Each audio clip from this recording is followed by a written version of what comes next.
ಪೃಷ್ಣಿ ಅನ್ನುವಂತಹ ಈ ಶಬ್ದಕ್ಕೆ ಹೀಗೆ ನಿರ್ವಚನ ಹೇಳಬಹುದು ಅಂತ ನನಗೆ ಕಾಣಿಸ್ತದೆ.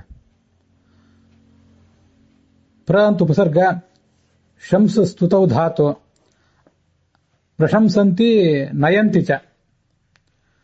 ಈ ವೇದವಾಕ್ಯಗಳು ಭಗವಂತನನ್ನ ಪ್ರಶಂಸಿಸ್ತವೆ ಮತ್ತೆ ನಯಂತಿ, ನಮ್ಮೆಲ್ಲರನ್ನು ಕೂಡ ಆ ಭಗವಂತನ ಕಡೆಗೆ ಕರ್ಕೊಂಡು ಹೋಗ್ತವೆ. ಹೀಗೆ ಪ್ರ ಶ ನಿ, ಶಂಸ ಎಂಬಲ್ಲಿ ಸ ಹೊರಟು ಹೋಗ್ತದೆ. ಅನೇಕ ಕಡೆ ಅಂತ ನಿಷ್ಪತ್ತಿಗಳನ್ನು ನಾವು ನೋಡಿದ್ದೇವೆ. ಪ್ರ ಶ ನ,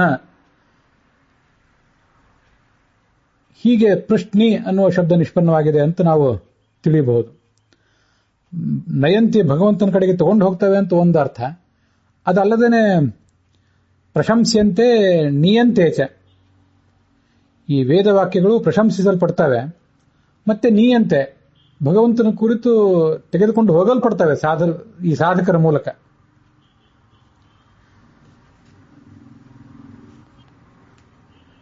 ಭಗವದ್ಗುಣಾನುಸಾರೇಣ ವೇದಾರ್ಥ ನೀಯತೆ ಹಿ ಯೈಃ ಭಕ್ತಿಯೋಗಾಸ್ತು ತೇ ಜ್ಞೇಯಾಃ ತಾದೃಶಾಹಿ ಸುರಾಮತಾಃ ಅಂತ ಭಾಗವತ ತಾತ್ಪರ್ಯದಲ್ಲಿ ಆ ನೀಯಂತೆ ವೇದಾರ್ಥ ನೀಯತೆ, ವೇದಾರ್ಥಾಹ ನೀಯಂತೆ ಅಂತ ಪ್ರಯೋಗ ಮಾಡಿದ್ದಾರೆ.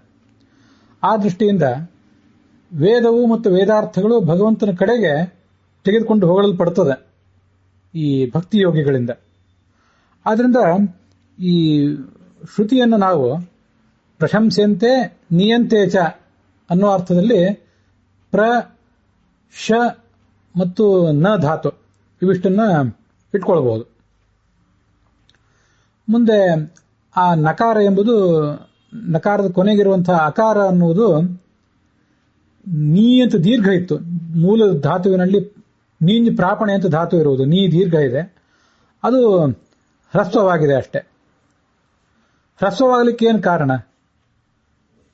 ರೂಪ ನಿಷ್ಪನ್ನ ಆಗಬೇಕು.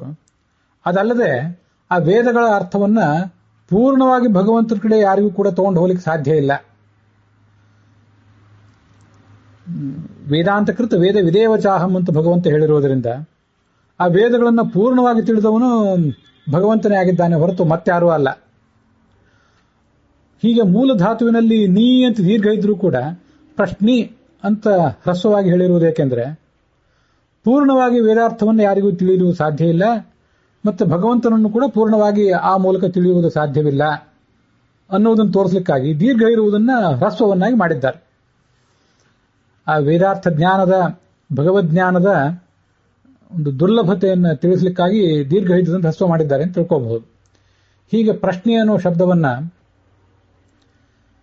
ಪ್ರ ಉಪಸರ್ಗಪೂರ್ವಕ ಶಂಸ ಧಾತು ಮುಂದೆ ನ ಧಾತು ಇವುಗಳ ಮೂಲಕವೇ ನಿಷ್ಪನ್ನ ಮಾಡಬಹುದು ಅಂತ ನನ್ನದೊಂದು ಆಲೋಚನೆ ಇದೆ. ಆದರೂ ಹಿರಿಯ ವ್ಯಾಖ್ಯಾನಕಾರರೆಲ್ಲ ಹೇಳಿದ ಅರ್ಥವನ್ನು ಹೇಳಿದ ಬಳಿಕವೇ ನನ್ನ ಅರ್ಥ ಹೇಳಿದ್ದೇನೆ.